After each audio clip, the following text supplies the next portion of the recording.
Good afternoon and welcome to day 3 of Sustainability Week. We're going to be talking in this session about preparing for the impact of climate change and drawing lessons from the pandemic. So what can we learn from the experience of the pandemic? What's the impact of the pandemic been on climate change itself? And what can be learned in the broader sense about the relationship between science and risk management from the searing experience of this one extraordinary episode of risk management that we've been through. And to discuss this, I'm joined on the panel, a very distinguished group of people. Nick Stern, Chair of Grantham Research Institute on Climate Change and the Environment, LSE. Tanya Steele, Chief Executive, WWF-UK. Emma Howard-Boyd, Chair, Environment Agency. Sinead Lynch, UK Country Chair, Royal Dutch Shell.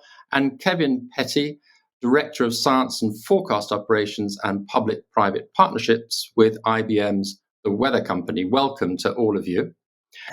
Nick Stern, if I could start with you and really on the impact of COVID-19 on climate action, what's it really been, and what's the shift in attitudes, if any, been as a result of the pandemic? Thank you, Daniel. I would highlight shift in understanding, which will make it easier for us to act more strongly. The first is a recognition of how fragile we were. Secondly is that we can change very fast if we want to, and we see the need. Third, respect for the science. And fourth, and I think very important, just how interdependent we are.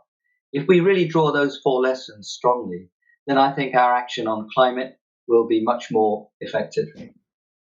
So if I can pick you up just on straight away on the respect for the science, obviously you were involved famously in the Stern Review, bears your name on the economics of climate change. Do you feel that the respect for the science has increased as a result of the pandemic? You struggled to get the message across at that stage, and you think there will be greater acceptance now, perhaps as a result of the pandemic? Yes, I do, because people now realise that there are things which are quite complicated, where the science is nevertheless clear and strong. And the pandemic has been a strong example of that. But also in the 15 years since the Stern Review, the effects of climate change have got ever stronger. So much more of it is visible, even on just 1 degree centigrade. So I think the direct experience has helped. But I think there's another element on the understanding of the science, is that now the children who are coming into university, the students who are no longer children, they've been taught about climate change, the science of climate change, for a decade or so. And when the Stern Review came out in 2006, that wasn't true. So there's a whole younger generation who have been taught about this, for whom the science is clear and relatively straightforward.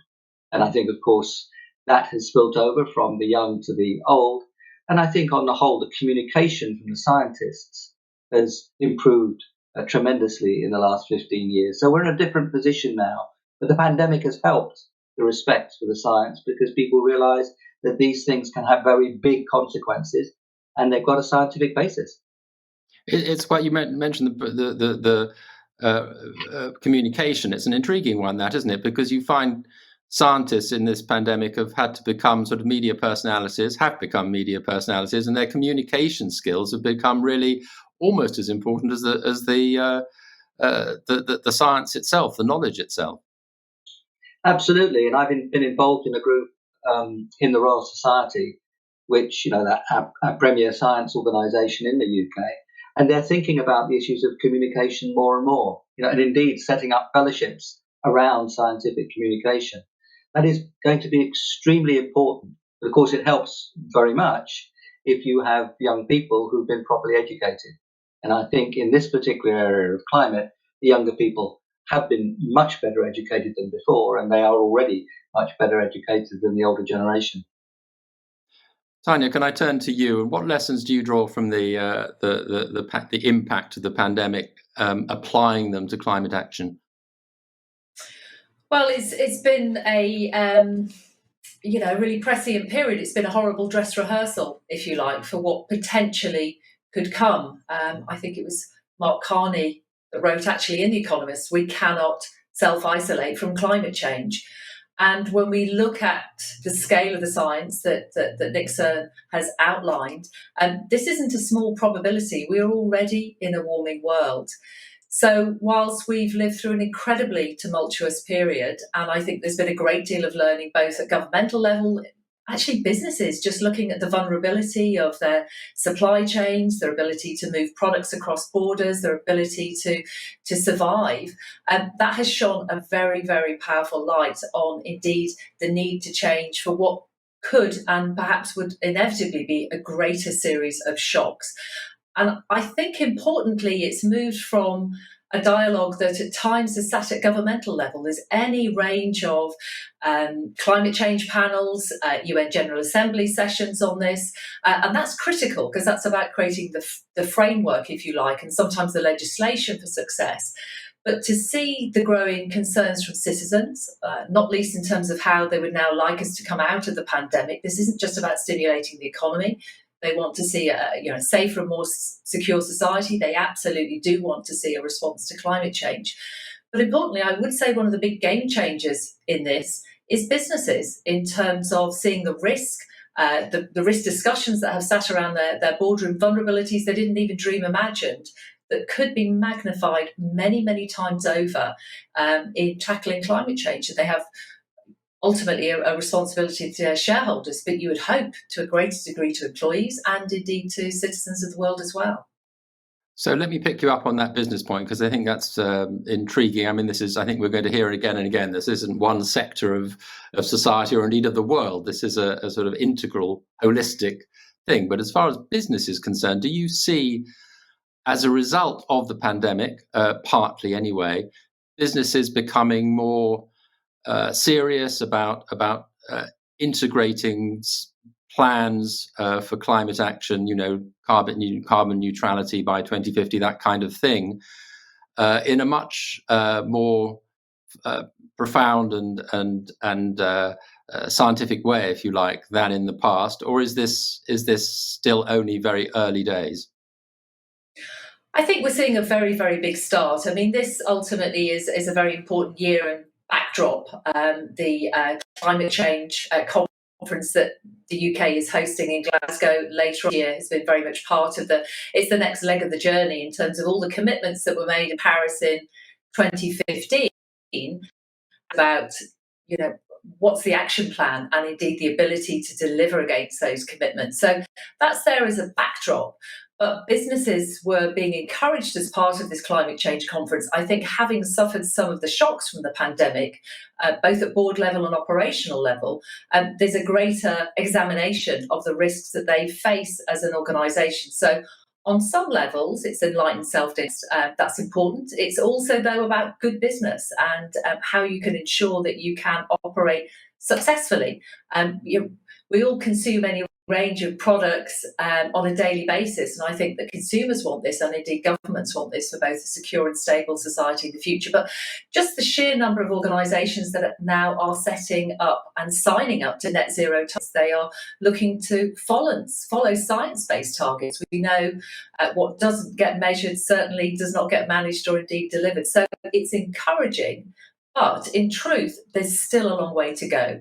This is something that is a significant transition now for many organisations in the future.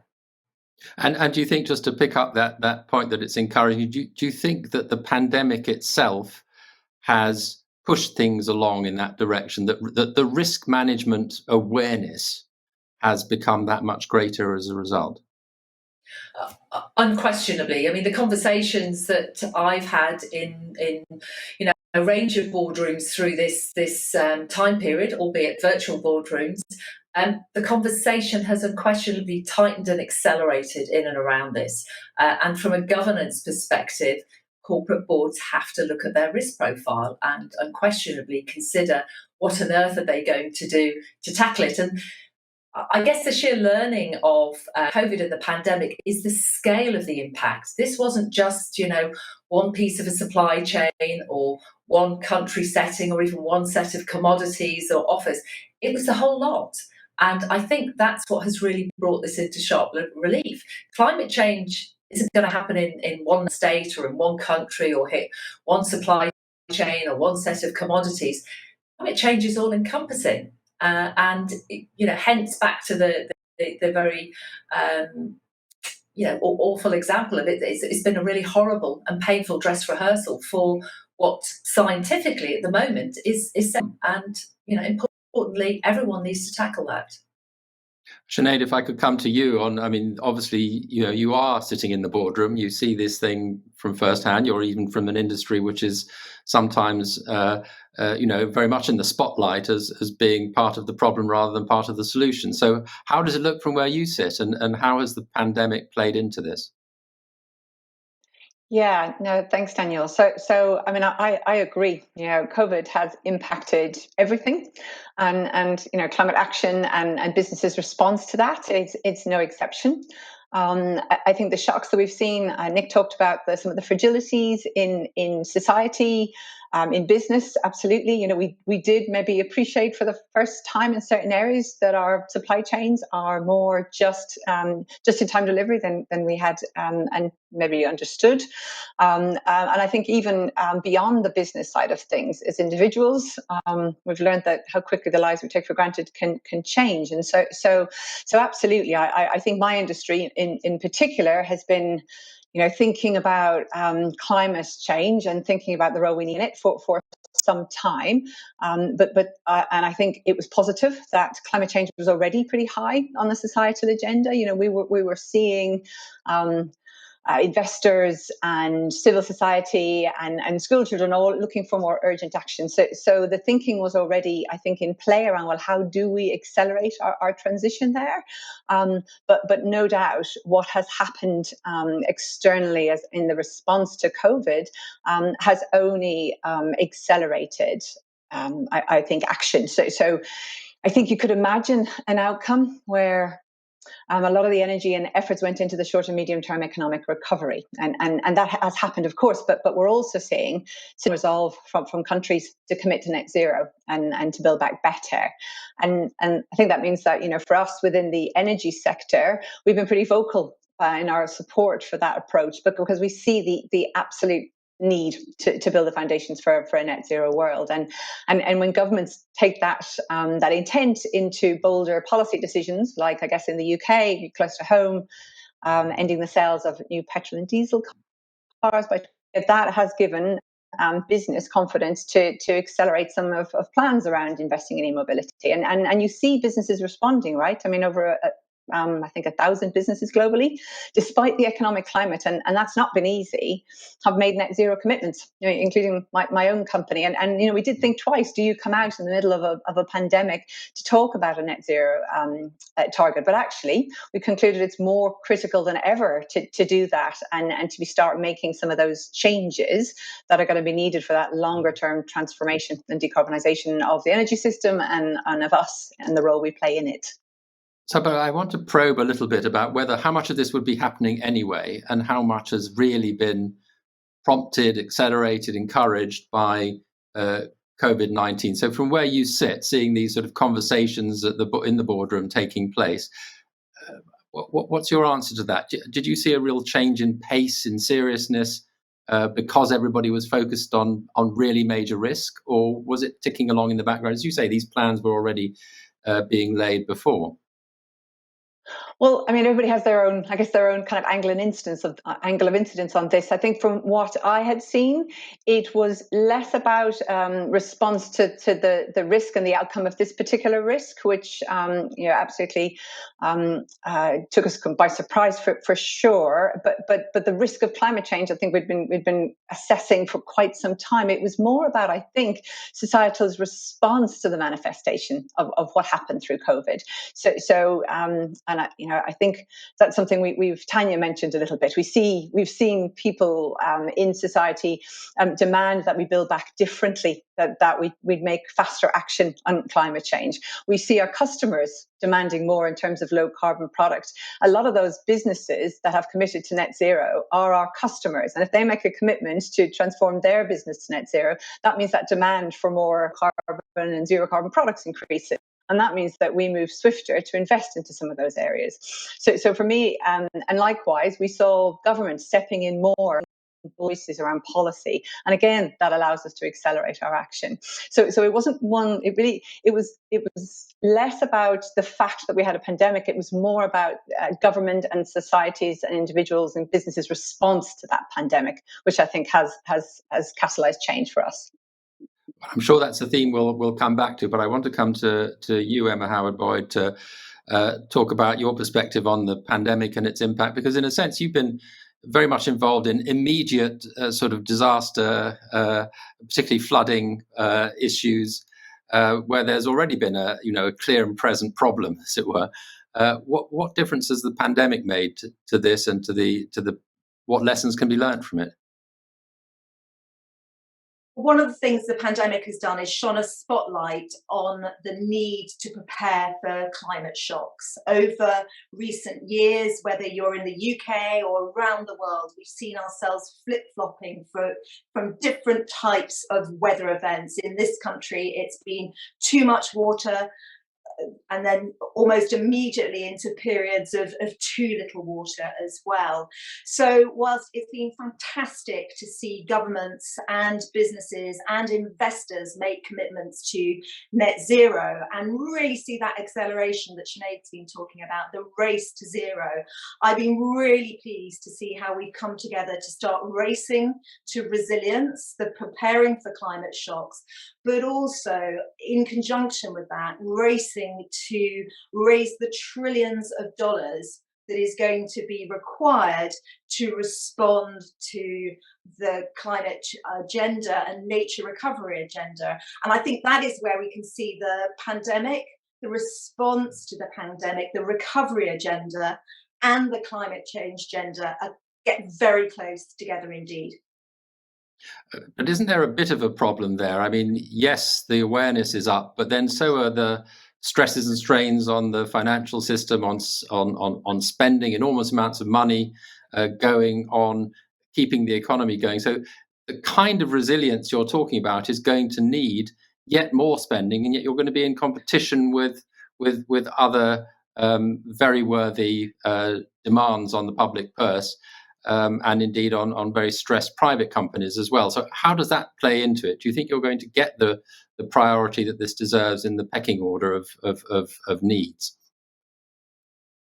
If you take things like infrastructure spend in the UK, where we in this year alone are spending something like £40 billion worth on different types of infrastructure, that infrastructure is going to last for years to come. So we need to make sure that as we're seeing that as part of the recovery plan, we're making it ready for climate shocks, so resilient to climate shocks, alongside embedding the net zero commitments. Again, there's no point building this infrastructure if it washes away in a flood or melts in a heat wave, and at the same time be very focused on nature's recovery as well.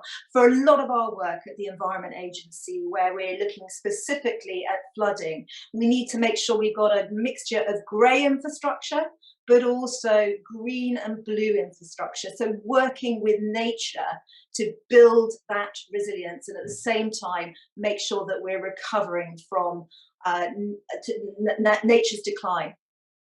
And what's the balance in this, as far as you see it, between the resilience side and the preparing side for disasters that are going to happen, and the prevention side, trying to stop or at least minimize the scale and the frequency of disasters that do happen, because they're both very valid approaches, but sometimes they'll be, again, competing with each other for priority. It's incredibly important that we're racing to net zero, and that's why we at the Environment Agency have made our own net zero commitment in the work that we're doing, and the work that we're doing with our the civil engineers that we're working with and our contractors.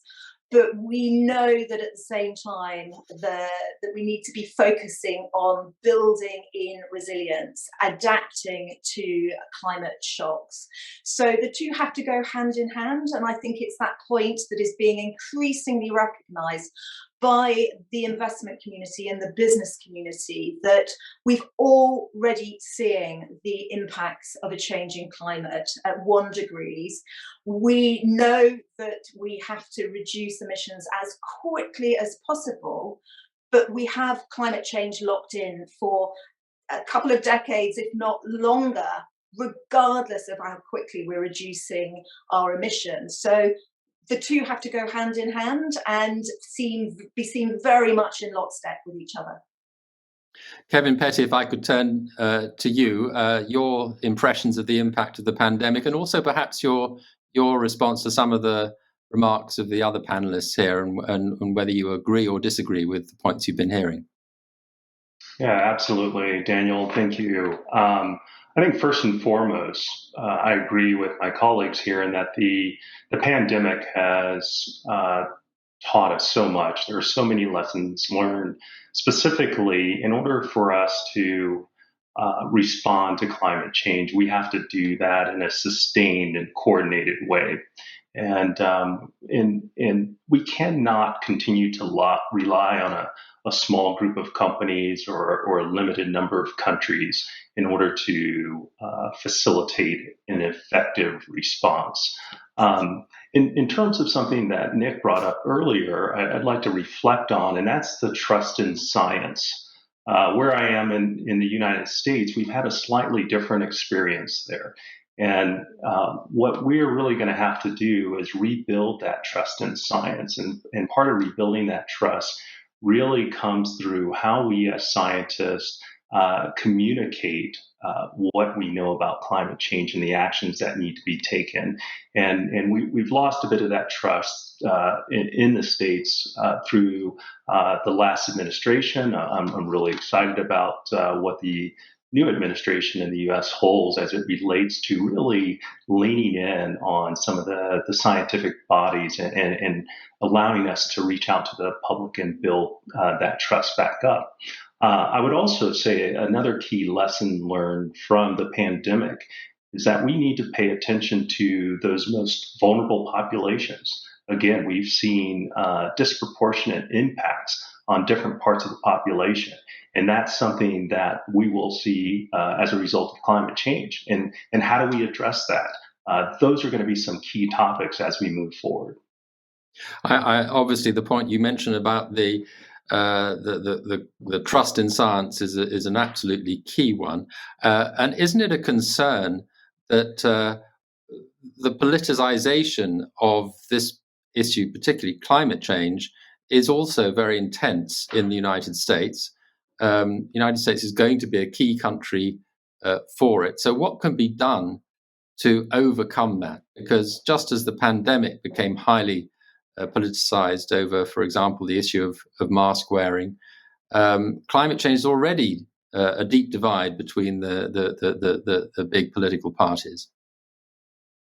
Yeah, there's a lot of work ahead of us, absolutely.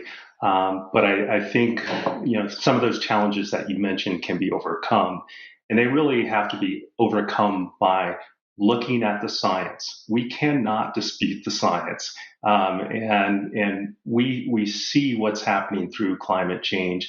And part of those efforts are really around how do we communicate the science, but how do we also demonstrate the fact that as we implement actions, those actions are for the benefit of all, and really doing a good job of that communication, I think, is going to be central, as well as putting in realistic policies to get us from point A to point B. Well, Nick Stone was talking about this also earlier on, that the communication, but the interplay. Yes, Nick, perhaps you come in here. I'm also curious to ask you about the interplay between the politics and the science. because it is critical, and it hasn't been easy, and it continues to actually be quite tricky in the pandemic as we come out of it. Hopefully, how fast do you come out, and whose advice do you trust? So, how do you steer a path through that? Nick's turn first, and then Emma, I think you want to come into it as well. Yeah, very briefly, just to respond to what Kevin said, I think all of us would understand, Kevin, who know and love the United States. I'm sure it includes all of us. Recognise your description of the last 4 years. What is remarkable is how fast the world has moved in that time. That last 4 years have been the years when we've understood the importance of net zero much more broadly across the population, across firms, across the world. And you've seen firm after firm and country after country commit to net zero. And that has been at the time when the United States, at least in the White House, has been sort of falling off that particular journey. And it is, I think, something special about the way in which this whole thing has moved, that notwithstanding the impediment that President Trump did cause to the understanding and to the movement of all this, the rest of the world has just got on with it. And there's a story now for the United States to rejoin. And my goodness, it's enormously welcome as it's rejoining it. But we never made the mistake of thinking United States as consisting entirely of the White House. It's a much bigger, more heterogeneous place than that. And as you know better than all of us, Kevin, it's moved very strongly right across the US. Yes, it's a good point on the state and local level. Always easy to underestimate from the outside. Kevin, did you want to quickly come back on that? Yeah, I'll quickly come back on that. Yeah, great point, Nick. Absolutely. Even at IBM, we've committed to net zero by 2030. So, great things that are going on. I did want to also just kind of follow up on this aspect of communication and misinformation that you, Daniel, brought up. And this is something that we're going to really have to tackle, because social media, you put things out there and it just kind of goes, and we need to really lean in that area around our communication, and how can we elevate those truths around science and make sure that those also permeate the social media platforms. Emma, you wanted to come in on this point.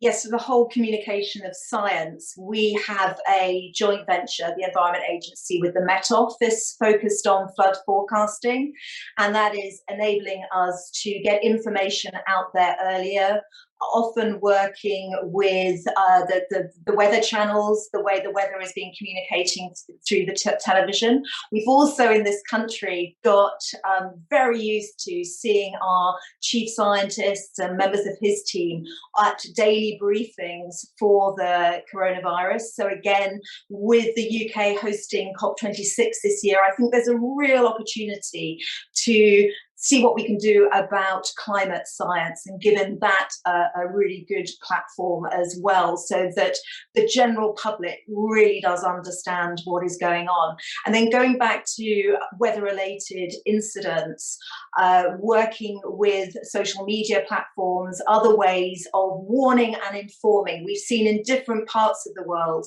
the significant change that has come on the back of warning and informing systems, which allow people to prepare at pace to events as they're happening. And we can use some of the platforms now to make sure that information is being given directly to individuals, so that they can prepare, act, and this is a strapline we use, prepare, act to ultimately survive, because some of the climate shocks we're now experiencing are really a threat to life. Tanya, Sinead, I saw you responding and nodding to the point that Kevin made earlier about inequality and the unequal effects of the pandemic, and of course the same being true for climate change. Do you want to elaborate on that at all, and what the lessons are really for that? How do you get ahead of it? Sinead, perhaps first. Yeah, thank you. No, I very much did want to come in on that point, because I think it is a really, really fundamental one. Right at the start of the pandemic, there was a lot of talk about we're all in the same storm, but it became very clear we're not all in the same boat, and that sort of non-equal to pose of impacts has been very noteworthy. Yeah, and I know that the pandemic has impacted. There are less advantaged in society, and cannot afford for that to happen as we decarbonize the global economy, because I think the pandemic has shown us what an uncontrolled disruption looks like. So what I think that means is that it's really emphasized the need to act now, and take more urgent action, and to plan properly for an orderly transition. And I think critically, we can get that right. We can design policies that drive lowest cost decarbonization pathways, and we can plan such that the costs and the benefits of transition fall in the right places. We know there will be jobs created, but there will also be jobs lost. So understanding early how that's likely to play out, and getting ahead of that with skills training and investment, I think can truly make the difference. And I think the pandemic has really shown us very starkly that need for a just transition, because this has been quite sobering. I sit on the COVID Recovery Commission, and we published a paper on levelling communities, and we looked at some of the metrics around the UK and exactly what has happened in some of our least advantaged communities and our more deprived neighbourhoods, and it makes for terribly sobering reading. And so I think that that is a big lesson we need to take into the planning for decarbonising the economy. And Tanya, what Sinead is describing at the UK level is true on a global level too, isn't it? So it's a question of countries that are going to be disproportionately affected by climate change, and how you compensate for that or get ahead of that. Yeah, and I think we should look at this on a number of levels. There is, I guess, ultimately we know that climate change is a global issue. And what we can't do is treat it as a series of Western concerns in terms of the way in which we may wish to transition. That's perhaps very suitable for our very significant and advanced consumer style lifestyle.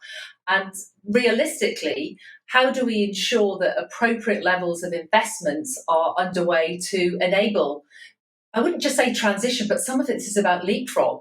Because we certainly don't want to scale up heavy carbon industries in the future in economies and countries that actually, are going to be impacted by climate change most and most severely.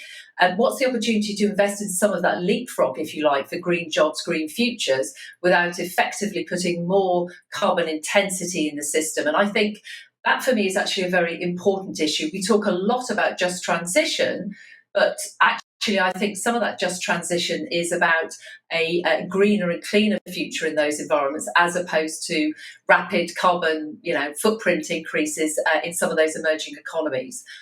I guess the other point in question for me undoubtedly sits around the levelling up agenda, but also in terms of how we start to respond to this crisis. We've heard a lot about Build Back Better, but are we really applying some of the net zero tests to the stimulus and the investment in place today? Again, are we putting taxpayers' monies or any other investment into what arguably could be contributing to climate impacts in the future?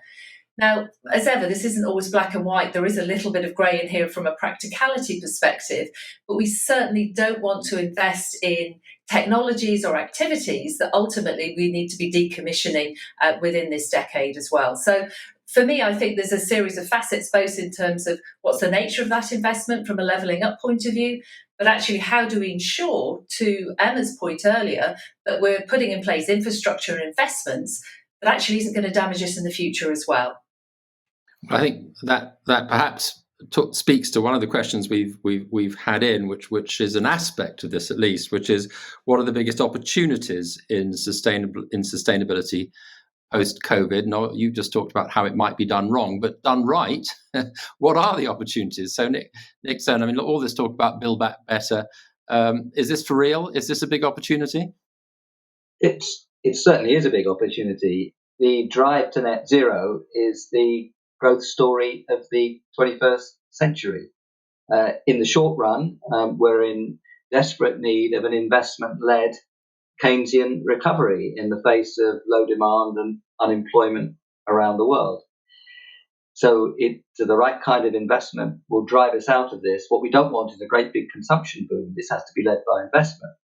The second thing is that the kinds of investments we need and the innovations we need and the very rapid change in the way we do things is already driving innovation. And investment and innovation in the medium term will be the source of growth also. And we know that there is no high carbon long-term growth story. It self-destructs. So whichever way you look at it, short, medium, longer term, this is the growth story. And as Emma and others and Tanya have emphasized, at the heart of that story is infrastructure. The world's infrastructure will roughly double in the next 15 or 20 years. If it looks anything like the infrastructure we have at the moment, you can say goodbye to 3 degrees, let alone 2 degrees. Where will that infrastructure take place? Mostly in emerging markets and developing countries. So we are, as a world, all of us, dependent on that infrastructure investment in emerging market and developing countries. So we have a duty in the rich world to help with the technology and the finance to move that infrastructure investment in a strong direction. But if we do, this is an absolutely tremendous growth story. It's part of the UK government's 10-point plan. It's recognised in China. It's recognised in India. And of course, it's recognised in the firms that are committing to net zero, because that's the way they see future markets and future profitability, and they're right. So if we do this well, the prize is absolutely tremendous. And if we do it badly, the consequences are devastating. Kevin, I saw you first wanting to pick up a point here, and then Emma also, but Kevin first. Yeah, I just wanted to quickly follow on to Nick's excellent points around infrastructure, as well as his point on innovation. One of the opportunities that I see here as it relates to climate change is citizen science. It's a way to engage the broader community. There are a number of data sets out there that are available in an open source manner. There are technologies out there that are available to investigate those data and look for potential solutions. We don't have to rely on the public just to focus on that last mile of actions. We can get them involved in aspects of citizen science and really look for solutions that are scalable and that not only work at a local scale, but can work in a number of different types of communities and diverse communities. So just wanted to put that out. So what is it? I mean, it's a fascinating concept, citizen science, but I'm not quite sure I understand what it is. So perhaps you could give an example of perhaps in your field, what is citizen science? Yeah, absolutely. I'll give you an example of where in IBM we are launching this year a call for code, and the call for code is around climate change.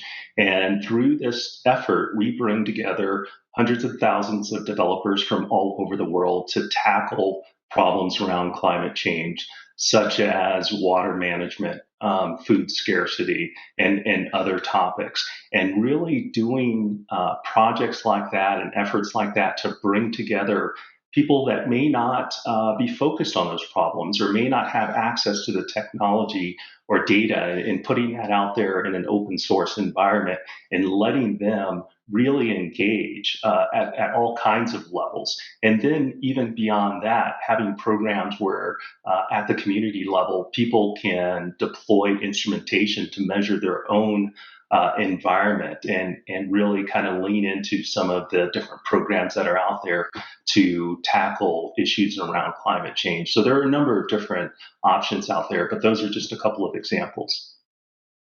Emma, you wanted to comment on this too. Not citizen science, I think, but on the scale of the opportunity.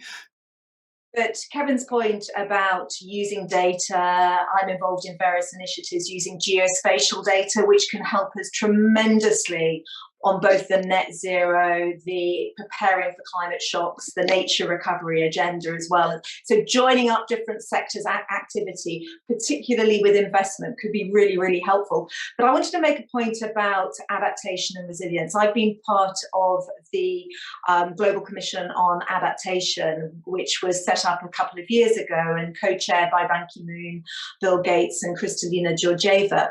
And based in the UK, it gave me real insight into how the whole world is needing to prepare for climate shocks. Incredibly humbling when you're sitting with the Minister of Finance for Fiji, who's talked about a cyclone which has wiped off 30% of GDP in something like 36 hours, the threat that we will all face over years if we don't get this right, but also the way within which vulnerable countries and vulnerable communities come together to encourage net zero development as well. And I think this is where I get most optimistic at the speed and acceleration and ambition for getting on track in the right way throughout this decade. So again, joining the dots up between the mitigation agenda, the lowering emissions, the adaptation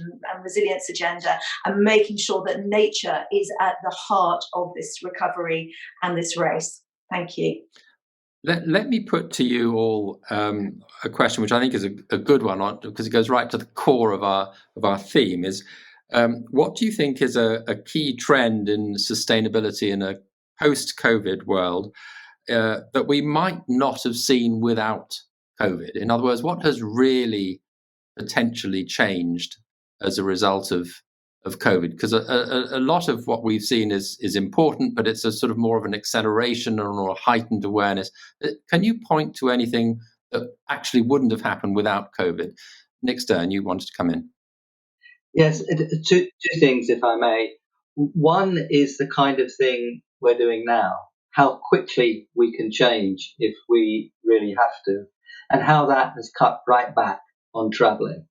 Now, some travelling will bounce back, but I doubt very much it will bounce back to the level it was before, particularly around business travel. And I don't think that would have happened without COVID. Now, we've got online teaching in universities comes through in a few weeks, where, given that many universities are conservative institutions, it probably would have taken several years. So this is something that really has changed. The second is, I think, the natural world, and it links back to what Emma was saying. So many people have realized when they're cooped up how important the natural world is to them. And we can now see very clearly, and I think more persuasively, the way in which, take a mangrove. A mangrove area protects you against storm surges. It's good for resilience. It's good for natural life. Now, that's where so many tigers are in eastern India, and that's good for tourism. It's good for fish. No, it's a very productive story. It's good for development. So that's an example that's something that is. And of course, it's got the carbon in the mangrove trees. It's good for mitigation. It's good for resilience. It's good for development. System of root intensification of rice, where you don't flood the paddy field and you don't release the methane, and it's stronger against difficult weather. Wherever you look, restoring degraded land, you capture carbon in the soil, you make it more productive, and you make it more resilient in difficult times. So many things where development, mitigation, resilience and adaptation come together, particularly around natural capital. And we should also be thinking now, when we use the word infrastructure, not just the physical, the natural also. Tanya, you wanted to support that point, I think, or elaborate on it. I did, and I think Nick articulated it very well. Before I come on to the natural point, there's one other trend I would add in, and that relates to citizens.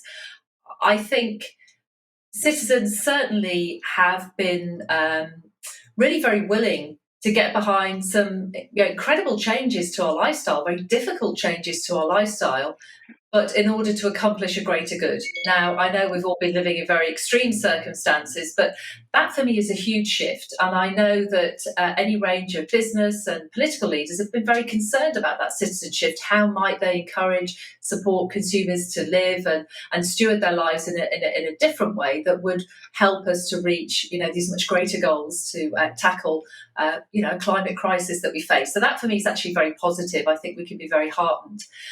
I guess the flip side is absolutely in terms of how people are not just thinking about, but actually how they've also experienced nature as well. I think it's been a great relief for many people in terms of its intrinsic value in our daily lives. But also importantly, I think the knowledge and the understanding of nature or biodiversity, as we often describe it, is it's kind of two sides of the same coin, climate and biodiversity. We have no hope of tackling this climate crisis unless we look after and we steward our natural resources very, very well. And importantly, put many back, many that we have stripped from the natural world already. But they unquestionably play an incredible role for us in terms of both drawing down carbon from our atmosphere, protecting communities, whether it's coastal regions or protecting waterways and watersheds, but indeed in terms of the local economy.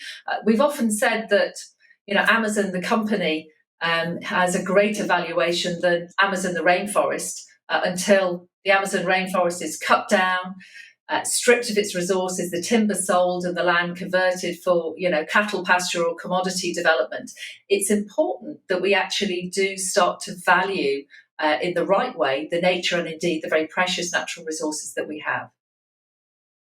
Thank you. Sinead, did you want to add to this list? Awareness, growing, ability of nature growing, ability to make really big changes in a way that nobody thought possible. What else wouldn't have happened, do you think, without the pandemic? Yeah, I wholeheartedly agree with Tanya and Emma on the nature point. I think that the criticality of protecting and restoring natural ecosystems could not be clearer to people now, and that's a fantastic step forward. And absolutely, the value of natural capital. We need to continue to find ways to recognise that. In terms of your question, then I guess there's a couple of things. I do think that the fundamental case for government intervening swiftly and collaborating with businesses and communities, to really drive urgent progress when it's need is maybe clearer now to the general public. I do think that you do have to wonder how this might affect attitudes. And it's a government intervention that we've all been largely happy to accept in the pandemic gives us a glimpse of what the public might accept in terms of more assertive action to address climate. And that's hugely positive, because that was quite a debate before. How much of this can we really expect to happen from a government intervention perspective? Surely the market will deliver. It'll be, demand led, and all those things are true. But there's a really, really a stronger role for government, I think, recognised maybe more broadly now. And I think the other thing that's changed is just, look how we're working, look what we're doing now, look how we're living. We've fundamentally changed. None of us, that's probably wrong, many of us will not go back to the same ways of working. Life in the workplace will be fundamentally different. And I think business travel will be fundamentally different. And I think these are things that we could not have imagined a year ago. And again, those are positive in the context of some of the changes that need to happen to, in our behaviours and in how we use energy in order to help reduce emissions. So I think there is some real positives in that space. Kevin, you wanted to add to the list? Yeah, I actually think my colleagues have now captured it quite nicely here. I was essentially going to reiterate. I think the one thing that I will just pile on and maybe highlight once again is through the pandemic, we have demonstrated the world's capacity to respond to a major problem quickly and efficiently. There should be nothing preventing us from responding to climate change in the same way. Well, it just perhaps we're running short of time, but as a provocation to end with to each of you, and please very, very quick responses because we are short of time. That's true in theory, but in practice, as we all know, the climate change plays out over a much slower, longer period than the pandemic. Isn't there a risk of crisis fatigue and people just want to get back to normal, whatever normal is now, and will perhaps, if to that extent, be less willing to make further big sacrifice? So, question: how do you guard against that risk for climate change, that there is crisis fatigue? Emma, if I could go to you first. So quickly, a few years ago at an Oscar award ceremony, Frances McDormand talked about an inclusion rider. I think we need a climate emergency rider to make sure that we're thinking about climate change in every decision we make. Thank you. Kevin, back to you on this one.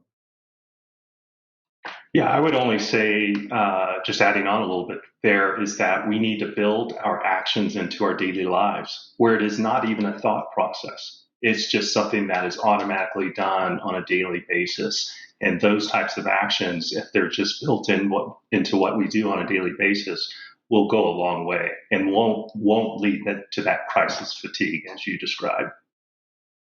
Sinead? Yeah, I guess I agree with Kevin and Emma. I think it comes back to partially to how we now communicate, very clear roadmaps of what needs to happen, why, when, and build on what we've learned through some of the various forms of engaging with society, things like the UK Climate Assembly, engage all parts of society, make it real from school children to communities, business. What they have to play and hold all of us, I think, to account to deliver on that.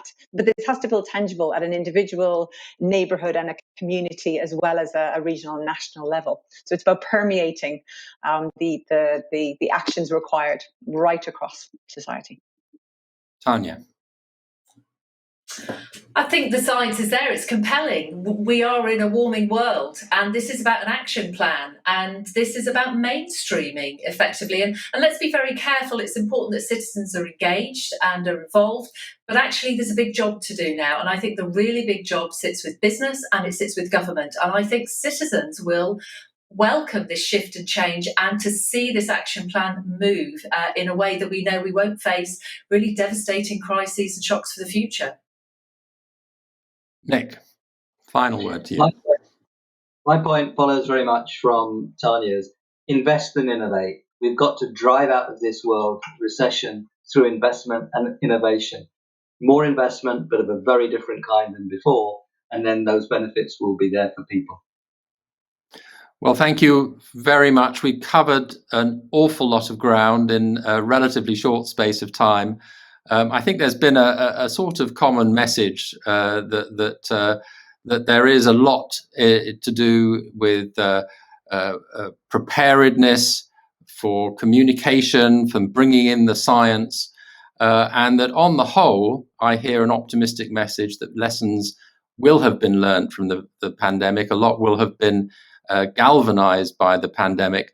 And absolutely from all of you, of course, a sense that it's absolutely crucial that this be the case and those lessons not be lost over time. So thank you very much for your insights. Thank you for joining us. I do hope, despite what was said, that at one stage, sometime in the future, we may be able to meet physically in person. But this has been great. We straddled continents in a way that wouldn't be possible easily in another way. So thank you very much indeed.